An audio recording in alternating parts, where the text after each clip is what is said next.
will you introduce yourself and tell me your name, a little bit about you, and kind of like where you exist in the indie birth orbit and universe? Yeah, my name is Mabel Coughlin. I finished indie birth midwifery school, I think like 3 years ago, because I joked that this guy who you may or may not see at some point was my final project. I got back with him shortly after finishing school. It's like now's the time to put all these things to the test and see how it works in real life. That's awesome. I live in upstate New York, and along with my friend Sarah, who also finished indie birth midwifery school at the same time, we are creating a birth education program and doing some postpartum care. Sweet. Yeah, so you graduated a few years ago. You're an old timer. Yeah, I think I Certi- was part of the second or third cohort. yeah, that's awesome. Um, yeah, so tell me a little bit about like your experience with the school, I guess, and what you might share with someone who's considering enrolling. Mhm. Yeah, I feel like, first of all, indie birth is so much more than midwifery school.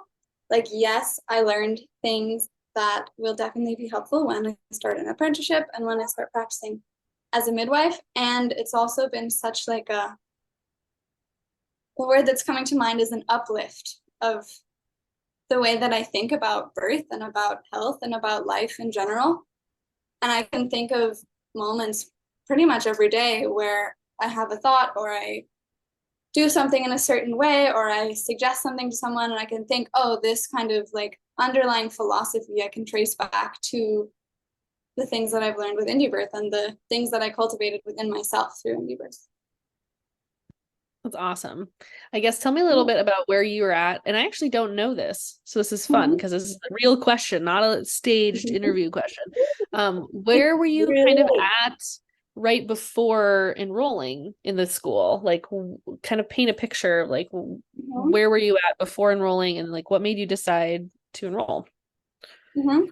Well, I had done a doula training and a couple postpartum doula trainings.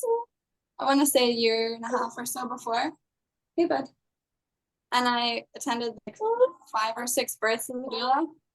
And I cried after each one, but not in like, oh my God, birth is so beautiful. This is my calling sort of way. Like, this is incredibly traumatic. What did I Yeah. just witness? What is happening in the What am I world sort of? doing? Yeah. Yeah. And so I knew that this was sort of a segment of life that I was really interested in. And I just knew that being a doula was not for me at that point. And I Yeah. think I found indie birth through the Taking Back Birth podcast. And previous to that, I had read, what's that book? Heart and Hands, I think, by Elizabeth Davis. And I was like, okay, so maybe midwifery is a direction I'd like to go in. Because as a doula, it didn't really feel fulfilling to be like playing by someone else's rules. I was like, I'm here to support these women, I'm here to guide these women, and ultimately, I can't do anything. And if a provider says, we're doing this now, or I highly suggest that you do this thing, my words don't really matter. And Mm. that didn't feel good. So if somebody were sitting in front of you and said, I'm curious about the indie birth midwifery school and enrolling, um, Mm-hmm. what are some things you might tell them to consider and what kind of advice would you give them? I think I would say consider if this feels important enough to actually make the time to really be in it, because there's so many things online that we can sign up for and maybe we watch half the videos and maybe we do some of the work, but there's so much to get out of this program if you have the intention to spend the time on it. And I would just hate to see someone go through it and be like, that was fine because they didn't have the resources or the inspiration to really dig in. Yeah. Um, I would also say, are you ready to do this all with a healthy dose of self-reflection? There's so much inner work that needs to happen if you want to offer this to the world. And I think the third thing would be, I mean, just from my experience of not being a midwife, or in an apprenticeship 3 years later would that be you don't need to have any immediate plans to do this work. And that I probably don't remember all of the statistics and all of the specific skills. And that's ultimately not really what matters. And I'm sure that when I need it, it will come back to me or I can refresh myself. But even if you're not in a place, like maybe you have a tiny baby or whatever, where you think you can be a midwife in the next couple of years, I think if you're ready to do the school, then you're just ready for it. And it doesn't matter what's going to happen next.